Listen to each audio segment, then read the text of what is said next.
William Dubois. So he was born in 1868. He died in 1963. And I would place him along with the great names of the civil rights movement in the United States, along with Martin Luther King Jr., Malcolm X, Rosa Parks, and so many others, John Lewis in more modern times, who just passed away. But unlike these others, Dubois took the whole idea of what it means to be an African American, and he thought it in terms of the Hegelian Marxist tradition. And because of that, it becomes infinitely deeper. I mean, for all the great strides that great people have made, like Martin Luther King Jr. and Malcolm X, perhaps the deepest, and what would add a deep philosophical foundation to the whole idea of racial equality and civil rights would be to think through the whole issue along the lines of Dubois. So we have only a very small excerpt from his most famous book called The Souls of Black Folk. But if you just read the introduction in this little collection, From Plato to Derrida, starting on page 1076, you can learn quite a bit that would help you in the reading. First thing I would take note of is that he had a Harvard education. But the most important thing was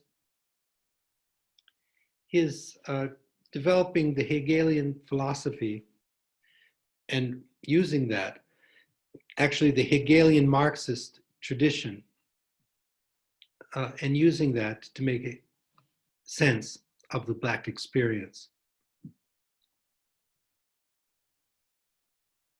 But some of the things, Dubois was not just a philosopher. Actually, he had his PhD in sociology, but he had also degrees in philosophy. But he was also an activist, and he was instrumental in developing the NAACP. But tensions grew, and this helps to understand his philosophy to a certain degree, between himself and the NAACP during the 60s, during the rise of the civil rights movement in the United States. And he regarded the NAACP's ideal of integration as not only unattainable, but as even undesirable. So what's unique about Dubois' making sense of the Black experience in the United States is his insistence on the self-identity of the Black man and woman, of the African American, what it means to be an African American in the United States. And instead of segregation, instead of integration, he developed this idea of non-discriminatory segregation.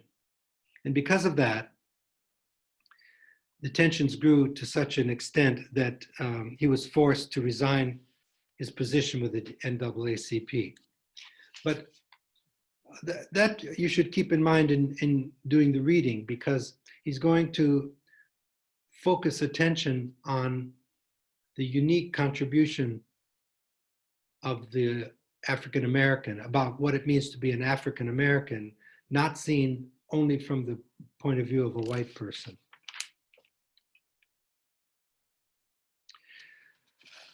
So it's impossible to understand Dubois without some knowledge of Hegel. That's why I had you, it's not why, but Hegel is obviously important for his own right. and so Karl Marx. But I had this whole tradition in mind. We would study Hegel and then Marx, and specifically those parts that we studied with Hegel and Marx happened to be the parts that influenced Dubois the most. So in Hegel's philosophy, you should keep this in mind as you read the excerpt, the very short excerpt from The Souls of Black Folks from chapter 1, called Of Our Spiritual Strivings. And it's just a small excerpt from that book by Dubois. You should keep the Hegelian philosophy in mind, because he's going to use Hegel and Marx to make sense of the African American experience. And so Hegel believed that if you study world history, that there's a reason in history, and world history is the unfolding of absolute spirit. And it's all unfolding. It's a dialectical process whereby world spirit becomes conscious of itself as free. Okay, so the whole thing is moving towards absolute spirit becoming conscious of itself as absolutely free. And it moves, as we talked when we studied Hegel, from consciousness to self-consciousness to reason and spirit. And you should think of the dialectic, the Aufgehoben, as thesis, antithesis, synthesis, or thesis, and then negation, and then sublation. Okay, so the movement of the dialectic.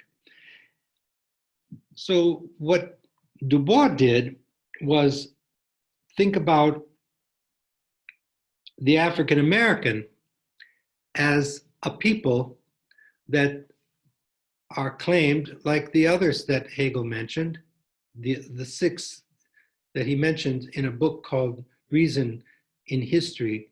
Hegel mentions the Chinese, India, the Egyptians, the Greeks, the Romans, and the Germans. And world history then, absolute spirit claims these peoples and moves them on their way towards absolute freedom, towards this concept of absolute spirit conscious of itself as absolutely free. And on the way, it claims these peoples.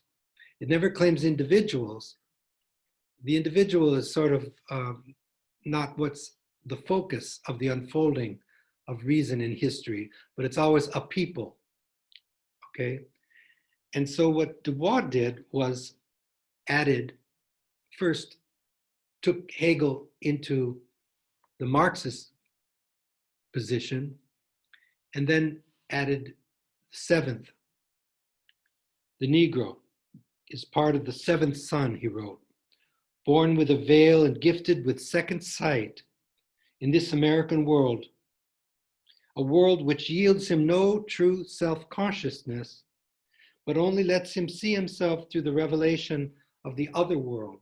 So this is this double consciousness that world spirit creates in its unfolding from consciousness to self-consciousness.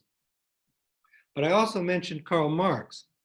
And one of the things that Marx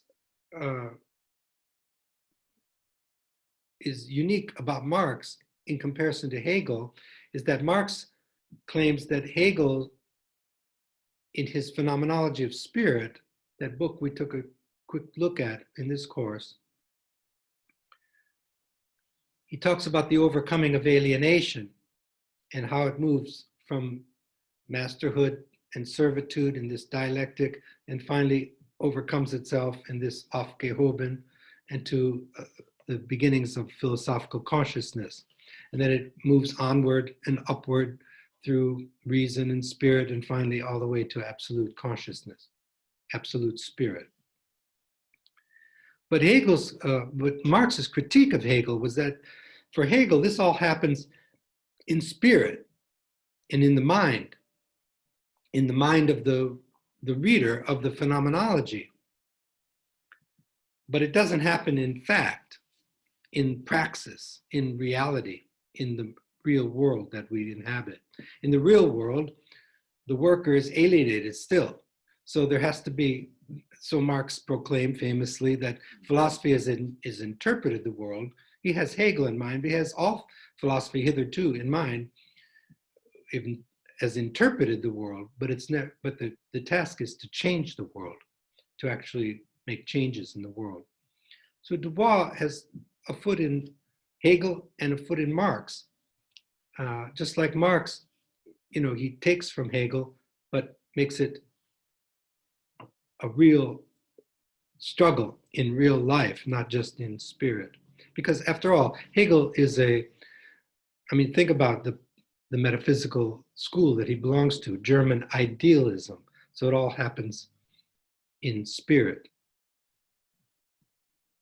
And for Marx, we need this to happen in life, in praxis, in action.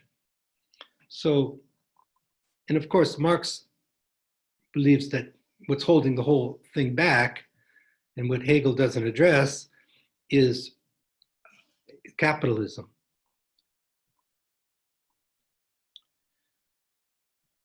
But here's the thing that makes it so. So I would say, if anyone is serious about the Black Lives Matter movement or civil rights movement or the history of the African American in this country ever since the slavery, and then all the movements that came out of slavery all the way to modern times, then Dubois would be an important study, because it would deepen everything. It just would deepen everything. Because think about it, if there's some truth to what Hegel is saying, and Marx too spoke of a realm of freedom in the future that would come. If there's any truth to what Hegel and to this Hegelian Marxist tradition, which I think there is, but it's up to you. But you shouldn't make a judgment about that until you actually study it a little bit more. But if you believe that there's anything to this notion that history is the unfolding of absolute spirit towards freedom, and that the freedom needs to be a freedom in deed and not just in thought, as Marx proclaimed, then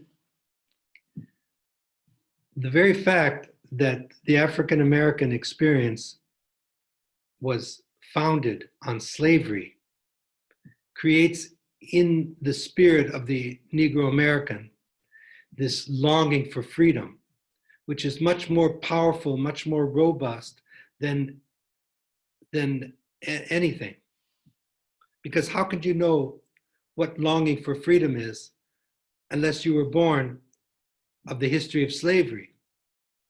How could you know what freedom, how important freedom is, unless you were born of the history of slavery? And that's why he says, there was a commentary, according to Dubois, Black folks' consciousness of freedom is newer and richer than any of the previous world historical peoples because of slavery. As one writer explains, out of slavery and out of the latter striving of Black folk for whiteness in an oppressively white world came the rising sense of the Black soul.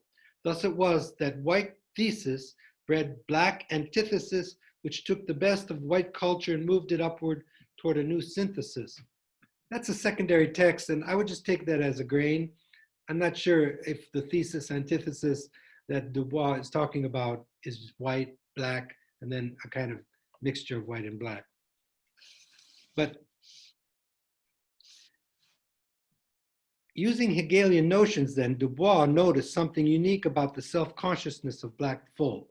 And this goes right back to that section in the phenomenology of spirit that we studied on masterhood and servitude, but a Marxist interpretation of that through his notion of alienated labor, just like we studied in Marx. So what happens then, what Du Bois is showing in his narrative is how the African American then develops a double consciousness. It's exactly the way Hegel talks about the double consciousness of servitude in the phenomenology of spirit. Only now, Black folk, the double consciousness of the Black folk has to do with, on the one hand, seeing themselves as they are, on the other hand, seeing themselves from the point of view of white people. Because after all, they're living in a white world with white ideals. So Black folk have a sense of always looking at oneself through the eyes of others. This two-ness, this consciousness of two souls, two thoughts, two unreconciled strivings, two warring ideals in one dark body, as he writes, means that Black folk must uniquely struggle to find true self-consciousness and true identity. So this double consciousness is going to create a tension, and out of that tension is going to make possible an identity, a self-consciousness. And it's going to be more robust and stronger, and it's going to align itself with the very telos, the very goal of history, world history, which is freedom. So these pieces fit together in such a powerful way. The problem I have, actually, I've never read The Souls of Black Folk, but now I'm inspired to read it. I'm convinced that anyone who wants to think deeply about the African-American experience and civil rights and racial equality, or any of the issues that revolve around this, the rise of the Black Lives Matter movement, for example, or civil rights back in the 60s, or anything, it would deepen everything to study Du Bois first, to read that book. I'm convinced. I've been doing this long enough to know intuitively, you know, what works and what doesn't. But the reading, I read it. I read the reading in this collection quickly the first time, and it didn't make much sense. But I was going a little too fast. Then I took my time and I read it one more time, and it made a lot more sense. And I find his writing to be absolutely eloquent. He's absolutely a genius, and he belongs with all the great thinkers of our tradition. What he's doing then in this excerpt from the first chapter is giving a narrative. He's narrating the history of the African American people from slavery, from the times of slavery, all the way until modern times, until, well, you know, he died in 1963, so he lived a long life. By the way, he ended, you can read about his life, you know, he definitely was a Marxist till the end, and a socialist. And finally, at the end of his life, he just left the country and spent the last years. He was 95 years old when he died, and just went back to Africa. And he lived in Ghana, in Africa.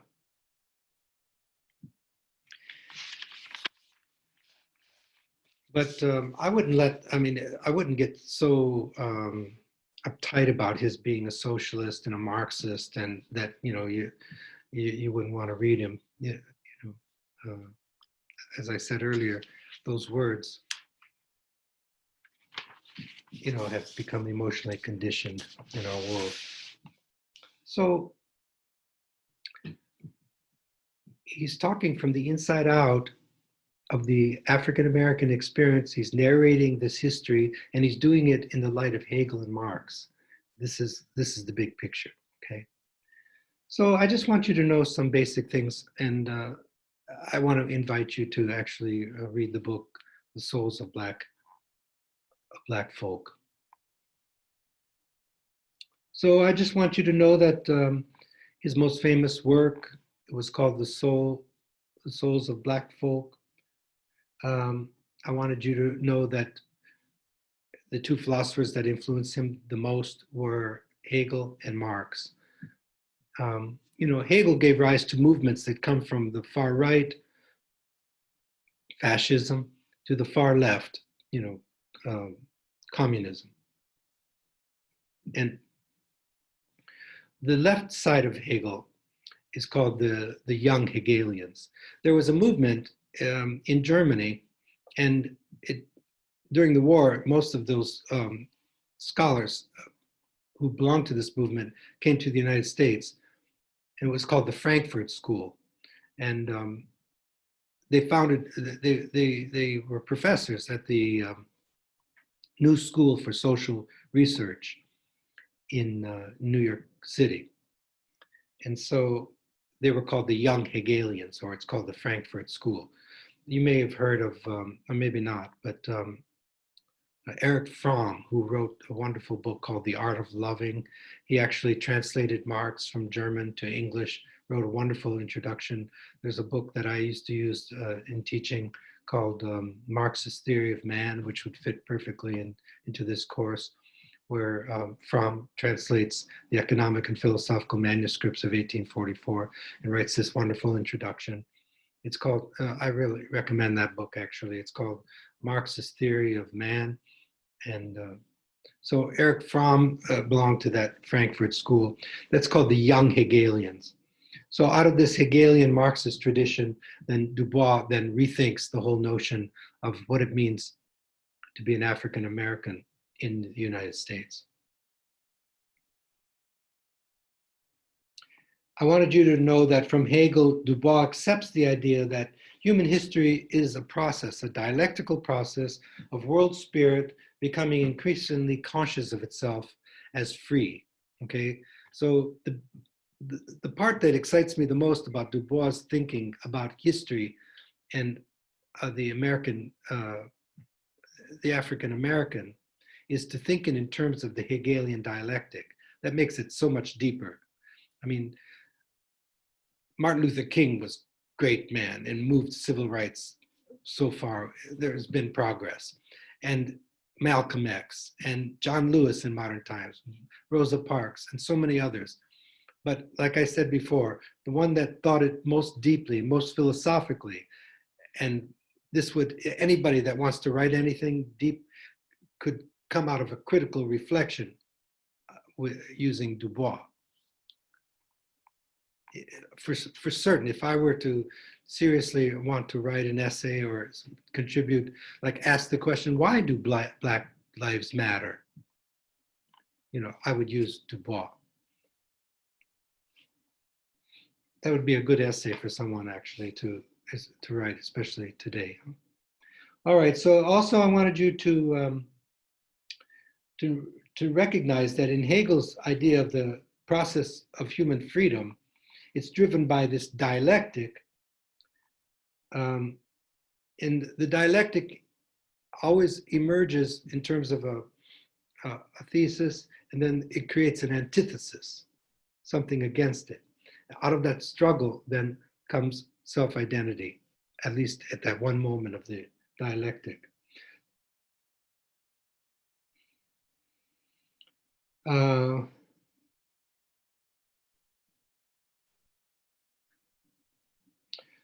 From Hegel's, Du Bois accepts the idea that the dialectics of history posits a thesis that's always opposed by its antithesis, out of which a new synthesis is formed. It's this new synthesis where we find this identity, the African American identity, one that preserves in a transformed way the best elements of both.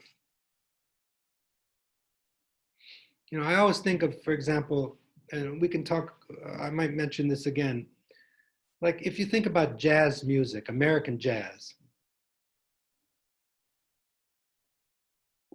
what are the roots of American jazz music? Well, part of the roots are classical European music. which goes all the way back to the ancient Greeks. So it's a Western European thing. The diatonic scale, the major and minor scales, the chords and all that. It's all classical theory, music theory. And that all comes from the West, from the Greeks and so on.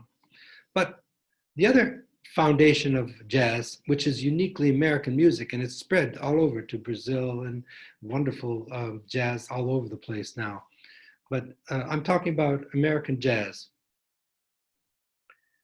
like Coltrane, Louis Armstrong, these kinds of jazz in the United States. It goes back to the freedom songs of slavery and to the folk songs and the longing for freedom and the songs of the slaves and the responses and songs of the slaves. So out of that synthesis of the Western classical tradition and these early songs of slavery and emancipation and the longing for freedom, you have this wonderful blossoming, which is greater than as I get older, I decided to either read what's great or don't read at all. And if I'm going to listen to music or play music, I'm going to play either classical music or jazz. I just don't, I like rock and roll too. I grew up with it and I like all kinds of music. But since time is running out for me, I decided to read what's great and listen to what only I think is great. And I'm following Mark Twain on that, actually. One of the first abolitionists, actually, was Mark Twain. He says, when you read what's great. And so jazz is great music. It's as great as anything that's been produced in the classical tradition. But it came out of this merging of the African American, out of slavery, out of the emancipated peoples of slavery, in conjunction with classical music. So that's the new synthesis. And that's only one aspect of it. Actually, Du Bois actually mentions music when he's at the end of this section, when he talks about the two peoples coming together in the African American spirit and what the African American has to contribute. He mentions music, actually, on page 1084 at the bottom. He says, we, the darker ones, come even now not altogether empty-handed. There are today no truer exponents of the pure human spirit of the Declaration of Independence than the American Negroes. Independence means freedom. There is no true American music but the wild, sweet melodies of the Negro slave. The American fairy tales and folklore are Indian and African, if you're talking about the most indigenous peoples. And in all, we black men seem the sole oasis of simple faith and reverence in a dusty desert of dollars and smartness. That's his Marxism critique of this fetish of money. All right, so the other thing, so what Du Bois accepts from, it's pronounced Dubois probably. There was a town right next to Penn State when I was a student at Penn State University, and people called it Du Bois. I'm not sure if it was named after Dubois, but the pronunciation is Dubois, it's French. But everybody said Du Bois actually in Pennsylvania. But it's really pronounced Dubois. So Du Bois also accepted Hegel's claim that in the unfolding of world spirit towards its becoming conscious of itself as free, it is the spirit of specific world historical peoples. It's never the individual that absolute spirit is claiming. It's people, it's a people, the spirit of a people.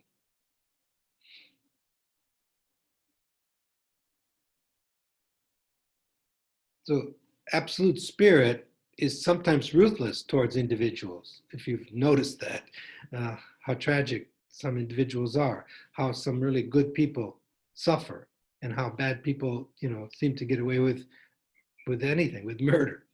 And that led to the problem of evil among theologians. They're like, well, if God is all powerful, all knowing, and all good, then why do good people suffer? And why the tsunami comes and, and just devastates all kinds of innocent people, children, babies, everything. So that's called the problem of evil. Well, Hegel's answer to that is absolute spirit is concerned with a people at large, never with individuals. And sometimes it treats individuals ruthlessly, or maybe not, that's a pretty strong word, maybe indiscriminately, or without concern for individuals.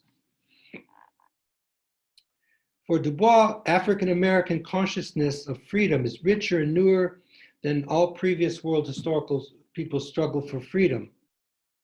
And the reason was because of slavery, creating this longing for freedom. But notice, here, this is, for me, the part that caught my attention the most. If freedom is the very telos, the very goal of human history, then where would this longing for freedom be stronger than in the slave? So if you listen to those songs, for example, they're songs of freedom. And slavery is not just the slavery of actual slaves, but also the slave labor of the exploited, disenfranchised worker too. And the section that the editors put into this little collection just hints a little bit at Du Bois' acceptance of Marxism. Actually, he does more than hint at it when he's talking about his life. I mean, he was definitely, a Marxist to the end. In fact, the very fact that he decides to live the last 5 years of his life in Africa, tells me that he was just disgusted with the progress that has been made. I mean, I don't mean to, I'm not an expert on that, but why would he go live last part of his years in Ghana? And there's little hints of his Marxism in the section that we read, but I'm sure if you read the whole book, it would be much more pronounced.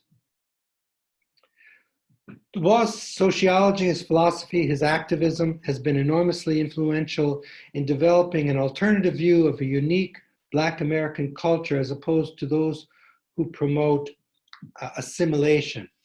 See, we have to be, what Du Bois taught me is assimilation is not the answer to racial equality.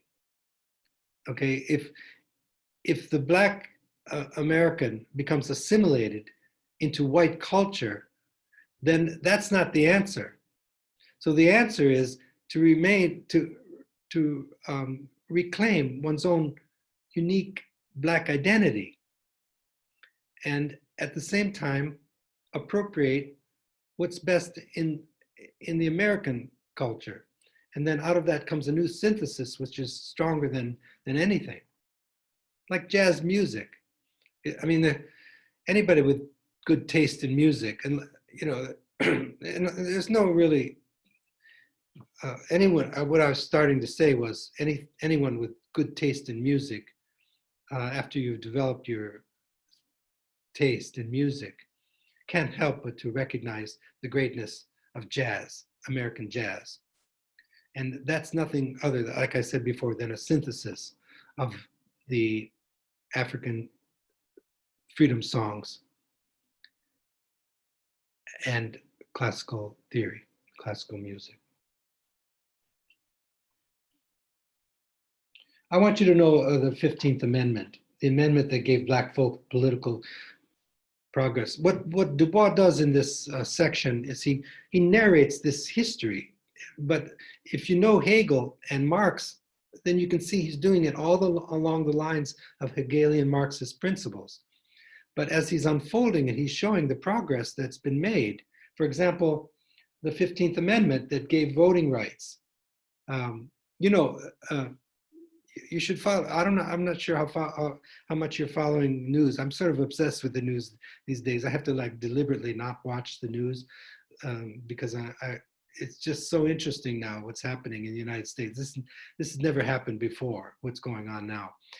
Even during the '60s, when I was a boy or growing up in high school, and there were these movements, but never before was it like this, where actually certain cities are being claimed, cities that were primarily black are claiming, there's the president claiming that these votes were fraudulent, and there's no evidence at all, which is creating all kinds of problems for trust in our very democratic system.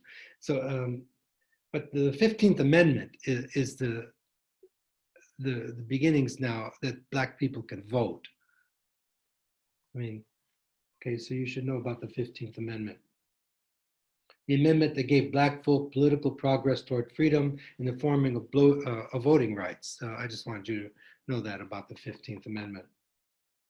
But more importantly for Du Bois than gaining the right to vote was the rise of another ideal that make black folk equal to white folk in knowledge. So he calls it book learning. So now this is the key for Du Bois. I mean, he's an intellectual himself. You know, he was a professor at, he was a Harvard graduate and smarter than everybody, you know, and as he was growing up, that he even admits that gave him some kind of solace, you know, when he could like beat everybody. He could run faster. He was like superior to everybody as he was growing up, but that gave him a little bit of feeling of, he says that on page 1081. I had thereafter no desire to tear down the veil, to creep throughout. I held all beyond. No, that's not the part. On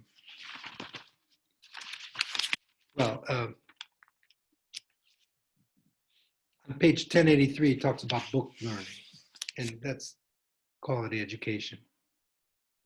So these are all elements in the progress of the Black American identity.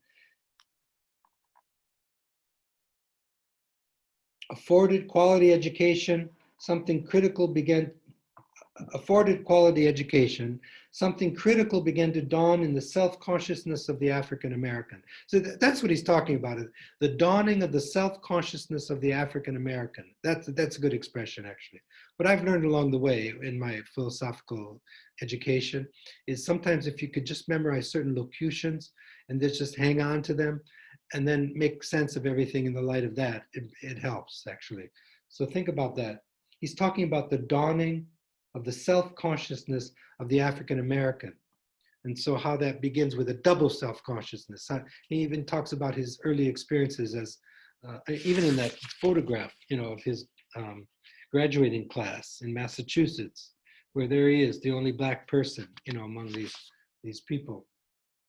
So he's saying, constantly seeing yourself from the eyes of the other. And this creates this double consciousness.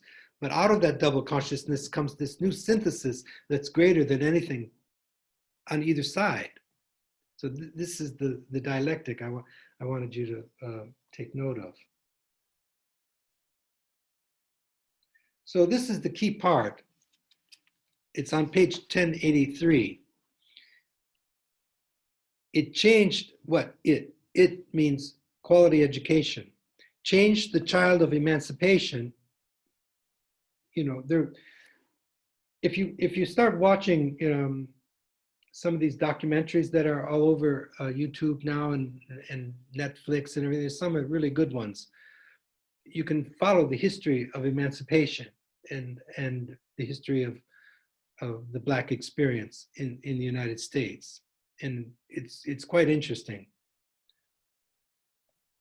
But he's narrating it himself and the way he sees it.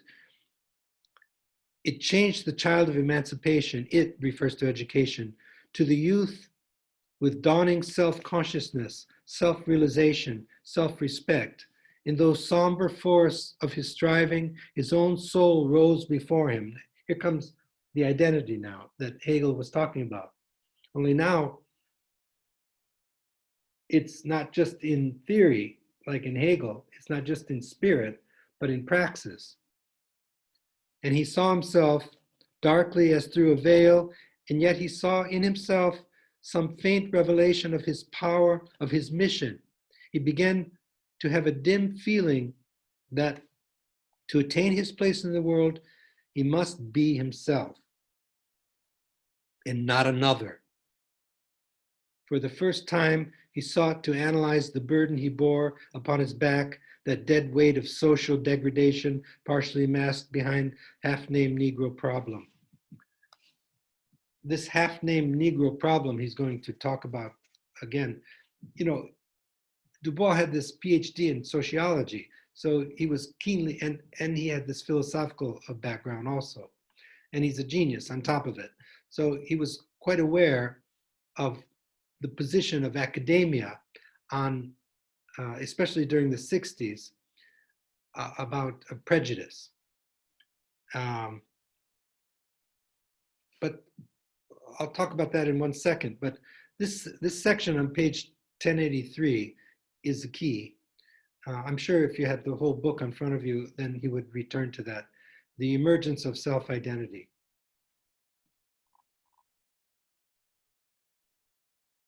So this awareness of oneself, not through the eyes of the other, but of oneself as a synthesis. Remember, the Hegelian dialectic is preservation, negation, and synthesis, or sublation.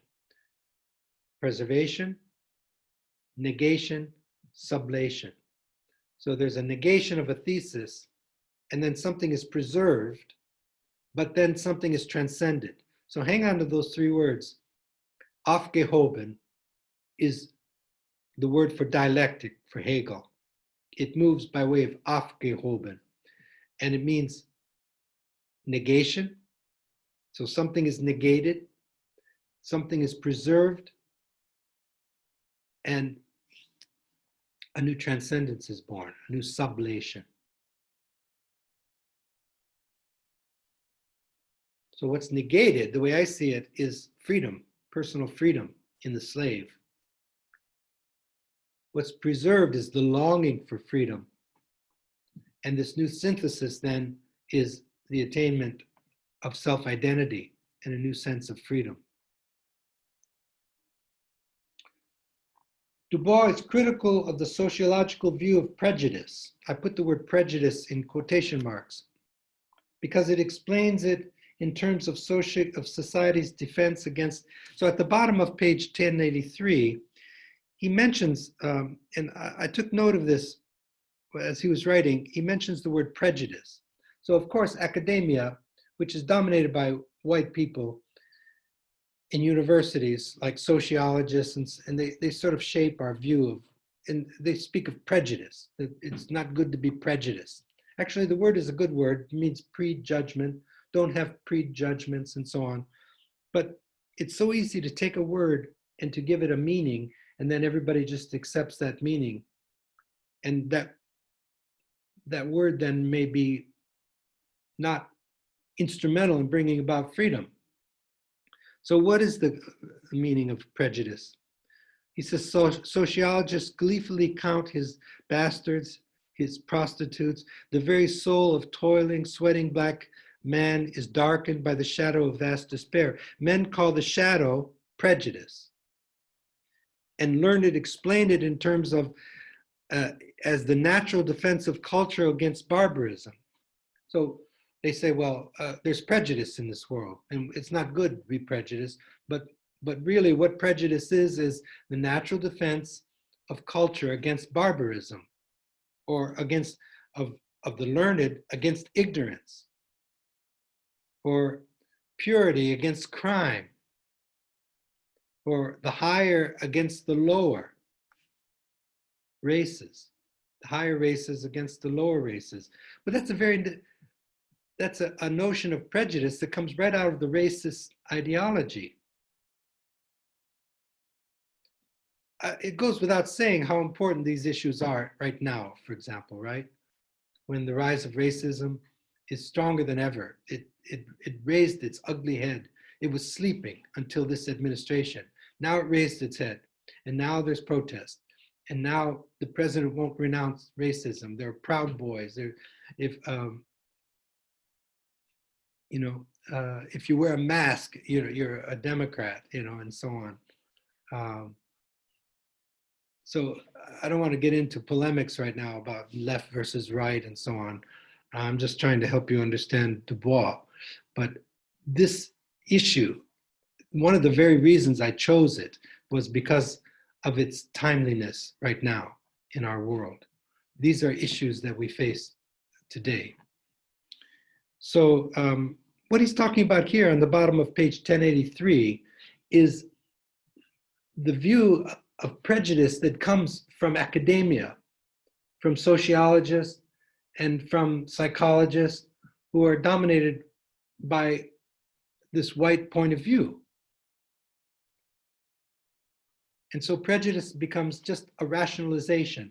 Of course, it's bad to be prejudiced, but what is prejudice but just people trying to defend against barbarism, against ignorance, against the lower, taking charge of the higher races. After all, so it's a racist view of prejudice that's become predominant in academia. Okay, so those are the kinds of things I wanted you to perk your ears up to. The other thing that's unique is about his insistence against assimilation. I remember once I was teaching and I got to class a little early. And so I was just waiting for the time to start the class. And some young girl sat in the front and she had her education book. And the name of the book, she was studying to be a teacher, and it was an education class book. And the name of the book was Those Who Can Teach. It's a play on, some people used to say, those who can't teach, as though, if you can't do anything else, then you can teach. And so she thought she'd be clever. The author of this book in education thought that they would invert that and say those who can teach. That was a good title for the book. So I said, could I look at your book? And she said, sure. And I picked it up. So I start reading the preface. The first lines of the book were, so the purpose of education, therefore, is to assimilate the student to technological culture. And I thought, oh my God, what a thing. That's the whole purpose of education that people are reading in education books, assimilation. It reminded me of, Pink Floyd, just another brick in the wall. The purpose of education is to make you another brick in the wall. So assimilation is never a good thing. We want to become ourselves, become free, become independent, like the Declaration of Independence proclaims, and not to be assimilated. So Du Bois, right at the beginning of his career, since he was speaking about non-discriminatory segregation in a movement by the NAACP that was against segregation, they got him in a lot of trouble. He ended up becoming ousted from the NAACP, the very movement that he was instrumental in founding. It's like when they threw St. Francis out of the Franciscan. Did you know they threw St. Francis out of the Franciscan movement because he wanted to be like Jesus and be poor in spirit. So the common view that prejudice is nothing other than culture defending itself against barbarism, the learned guarding, it's a rationalization, a racist rationalization of prejudice. These are the kind of things that you want to pick up from a genius like Du Bois. So the synthesis that Du Bois advocates that will serve to foster true self-identity for African Americans will not come from any one overly simple and incomplete achievement of progress. And he goes through all of these, like the 15th Amendment, like book learning, and all these improvements, which are fine. He's endorsing those, but he's also showing how, by the way, I passed over another thing that I needed to mention. That double identity that I was talking about earlier, sometimes it can serve to like cancel out the forces too, where it ends up weakening the individual instead of creating some synthesis that's more powerful, like jazz music, like I said, which is a synthesis of the African slave songs and the early folk songs and classical music, which is white, has a white history. That synthesis is stronger, jazz, American jazz. It can also function, the forces can function, that double consciousness can function to, one force cancels out the other and ends up weakening that too. So that's another idea. It's not on the test or anything, but it's an idea that I didn't want you to pass by. No, the other thing that I didn't finish talking about, and I apologize, that this synthesis that he's talking about will come not from any single achievement, like book learning or the 15th Amendment or all the other things that he's talked about. It will come, he says, not by any one overly simple and incomplete achievement of progress, but will come only after it's welded into one ideal. Okay?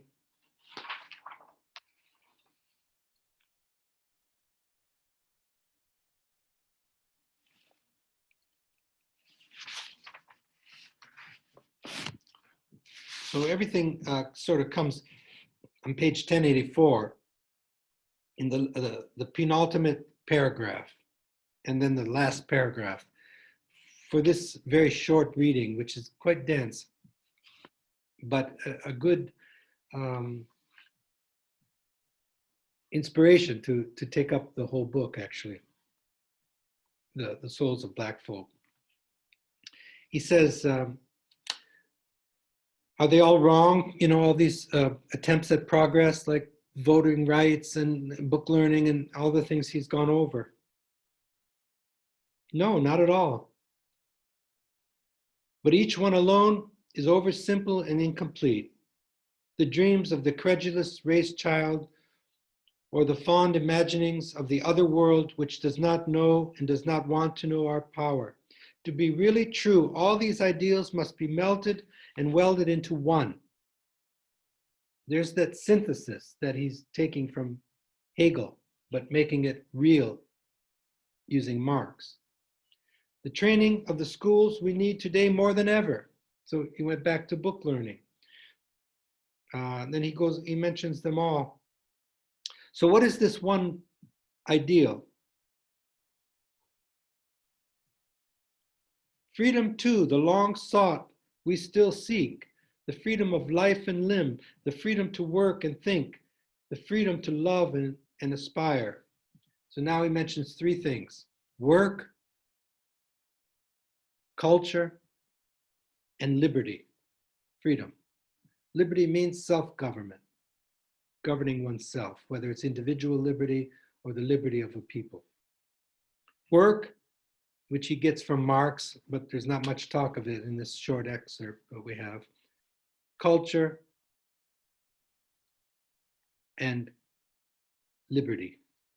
All these we need, not singly, but together, not successively, but together, each growing and aiding each, and all striving toward the vast ideal which swims before the Negro people.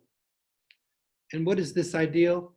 He mentions human brotherhood, sisterhood. Brotherhood means sisterhood, means togetherness of a race, okay, of the African American as an identity, not assimilated into white culture.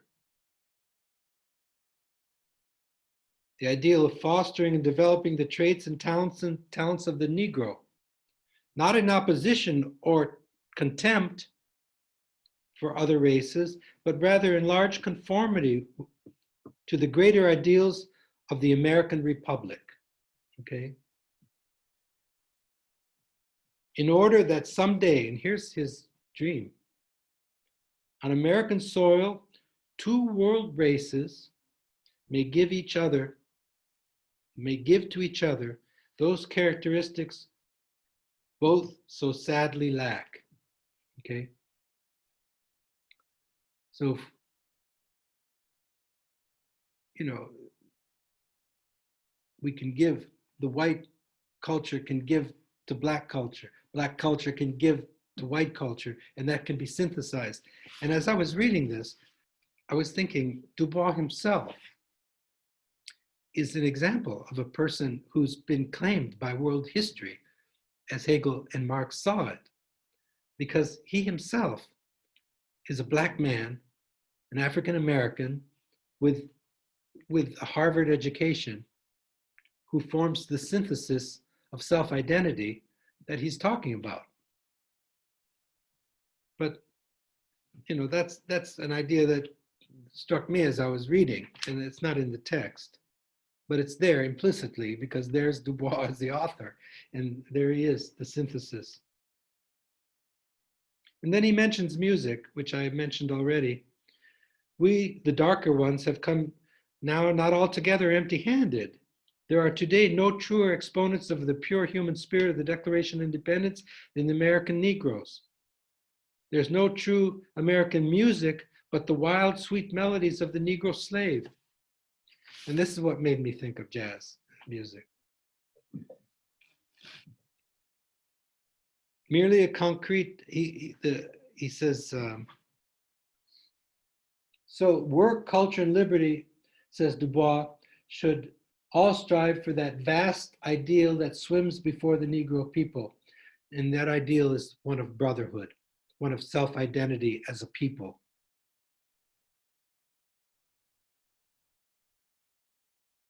You know, if you think about a painting by a great master, they never mix all the paints together into one muddy mess, do they? If you take all the different colors and mix them all together, then you get some muddy kind of brown color. And that's fine if you want to paint the earth. But if you want to make yellow, then you need pure yellow. If you want pink, you need pink. If you want red, you put red there. So the great artists, they put the colors next to each other, but they preserve the purity of the colors. And out of that, you have a masterpiece. You don't mix it all together. So he's talking about the same thing. This synthesis of the African American and the white American preserves the identity of the two colors, but at the same time, the synthesis brings about a new synthesis that preserves the identity of the opposites. Like if you listen to jazz music, you can hear the two traditions that coming together. The sophistication of the harmonies of Western tradition with the wonderful rhythms and syncopation of the African rhythms, for example. You can hear the purity of those two traditions, and they preserve their identities. They don't become assimilated into each other, but at the same time, they create a new synthesis. So that sounds, it's a nuanced, more nuanced view of synthesis. And I can appreciate Dubois' insistence on non-assimilation. I've always felt strongly against assimilation. I don't want to be assimilated. You know, and people ask me like, you know, what's your school of thought do you belong to? I say, I don't belong to a school of thought. Well, then what are you then? What are you? Are you a Christian? Are you a Hindu? Or a Buddhist? Or what are you? What religion? I don't have a religion. Are you an atheist? No. Are you a theist? Yeah, but so what school of thought do you belong to? None. And oh, people get all upset about that. And I say, well, I'm a thinker. I think about things. I'm a man who thinks. Is that good enough? Well, no, no. So they want to put you into a category so they can, and then once you're categorized, then they feel like they understand you. And so I've always felt strongly about that. So that gives me a sensitivity to ideas like this non-assimilation. And the reason, I mean, I can't even wear, I'm extreme about it. I don't even wear my name tags when I go to conferences, when I used to go to conferences a lot. I just couldn't do it like what everybody does, like put the name tag there, or when you sit in groups and you all have to make do something the same as the group and all that. That stuff really turns me off. I just can't do it. It's like a rock trying to swim. It doesn't float. So, so that gave me a sensitivity to this notion of non-assimilation. I can understand how he was resisting that and how that got him in trouble with the NAACP. So there can be a new synthesis without being assimilated. Like if you listen to jazz, it's unlike any other music you've ever heard. It's unique. And yet it's a synthesis of classical music and African freedom songs. I mean, it's more than that, of course, but it's that. Okay. The fostering and development of the Negro race should occur not in opposition, he says, or contempt for other races, but in conformity with that greater ideal, which is the American Republic. And then there's not much talk of it here, but in the introduction by the editors, and when they're talking about his life, this biographical sketch they give right at the beginning of the reading, it's pretty clear that he was a Marxist through and through. So he follows Marx in his insistence that capitalism only serves to enslave Black folk and that a better form of government is socialism.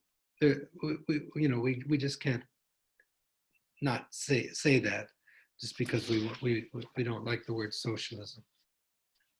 And if you think about it,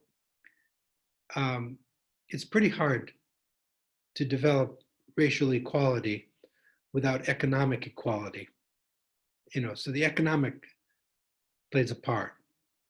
I mean, just look at the discrepancies between how this pandemic has affected the white races as opposed to men and women of color. So there's no way you can just not think about economics in thinking about freedom and the African American identity. So that's the best I can do with this little reading. It's my first experience with Du Bois, I will admit, but I have studied Hegel and Marx, so I can appreciate his, and what's so unique about it is how he deepens this whole discussion. Sometimes when you listen to discussions, there are different levels of discussing issues, right? You hear people talking and, it's not very sophisticated. And then there are just different levels. Well, when it comes to the question of racial equality, the civil rights movement, or the whole history of emancipation since the Civil War to present times, it becomes much deeper when you think it in terms of philosophers who, if you're sitting on the shoulders of people like Hegel and Marx, and then thinking about issues that are facing us today, everything gets a lot deeper. The problem with that is you want to drop that language. And he does a very good job of that. When you're listening to this narrative that he gives, you don't even, he never mentions Hegel, never mentions Marx, but in the background, it's that structure that he's working with. But he's giving it a new twist, and he's offering his own ingenuity, seeing how, that connection between freedom and being a slave, and how that can create a longing for freedom, and then freedom being the very goal of human history, that itself adds enormous depth to the whole question about emancipation and freedom and the African American identity. Okay, so that's my little talk on Du Bois. And that's the last philosopher we'll study in this class.